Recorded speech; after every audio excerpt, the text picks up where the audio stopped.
around to be a worse case scenario. So why should it's natural that he would want to complain, but still, Rashi points out over here.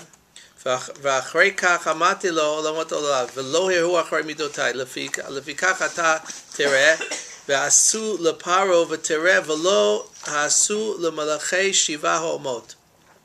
Meaning, Kadosh Baruch Hu tells Moshe, because of this, that you are questioning my ways, you will see what happens to the downfall of Paro, but you will not see the downfall of the 7 nations. So immediately over here we see that Moshe Rabbeinu had a decree that he would not be permitted to enter into the land of Eretz Yisrael. Immediately. And the reason why is because he complained or he questions God's ways.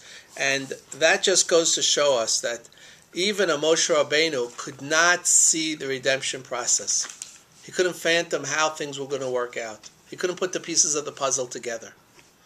Even Moshe Rabbeinu was baffled by the complexity of how the redemption will take place of the Jewish people. Meaning that one assumes that the process is a smooth ride.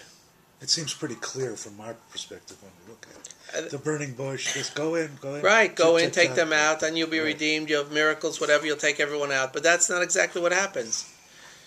And that's basically been the problem of the Jewish people throughout the ages.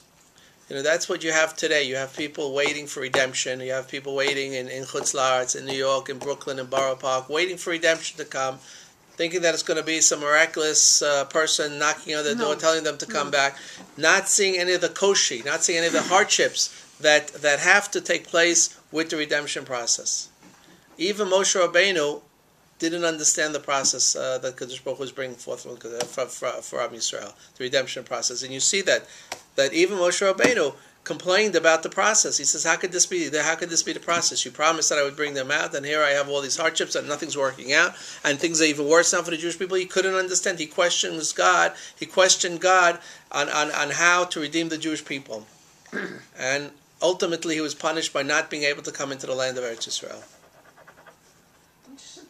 I don't know what this has what to do with the first redemption, the first Gula. But in light of everything happening nowadays, in the world and in Israel, okay, is it too late for Achishena? Gula de Achishena? No, it's not too late. We've suffered so much. No. The Gra talks about that. We'll try to wrap that up at the end of the class. If I forget, remind me. But definitely, it's never too late. It's never too late for Achishena. It's never too late for Achishena. Okay. Feel better?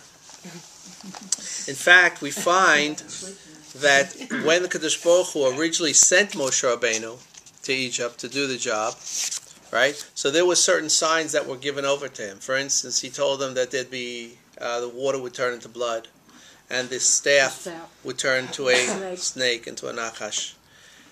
Who are those signs given over to? Those signs weren't given over to Paro, but as Rashi points out over here, those magicians. No, they weren't even given over to the magicians. No. The pasuk says, "Vayomer Hashem al Moshe, v'latecha l'shuv Mitzrayimah." When you go back to Mitzrayim, ra'et kolam oftim, see all these signs and wonders. Asher samti biyadecha, that I gave into your hands, v'asit l'fnei Paro, that you will do before Paro. V'nechzik et libo, v'lo eshlach et ha'am. So I harden his heart, and he won't send you forth. So Rashi points out over here, V'al shlosha utiyot harishonot hari lo lifnei parot tziva lo sotam. So the first 3 signs weren't commanded to be given forth for Paro. They weren't supposed to give it over to Paro. Ela lifnei Yisrael she'amru lo. These signs should be given over to the Jewish people. They were supposed to be given over to the Jewish people. V'lo matzanu she'asa lefnav.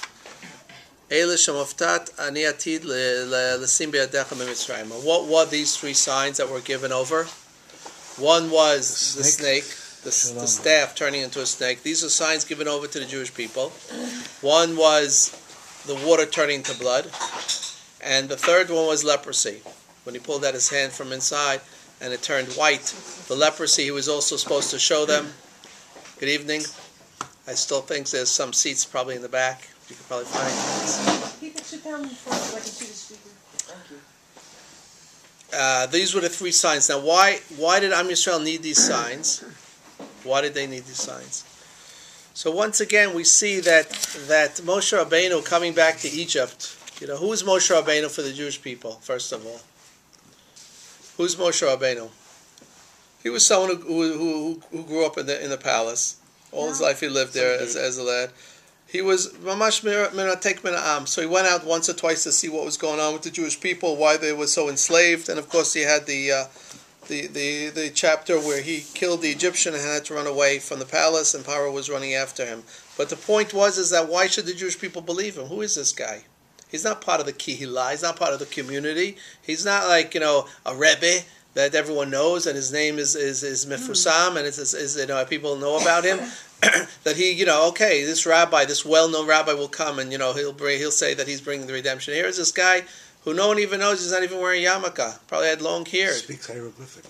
Exactly. No, he's shaved. He's even shaved. He dressed like an Egyptian. So who is he to redeem the Jewish people? Who is he to redeem the Jewish? Why should they believe him? So these signs were given over to Moshe in order to prove to the Jewish people first. The Jewish people. Does anybody mind if I put on the heat?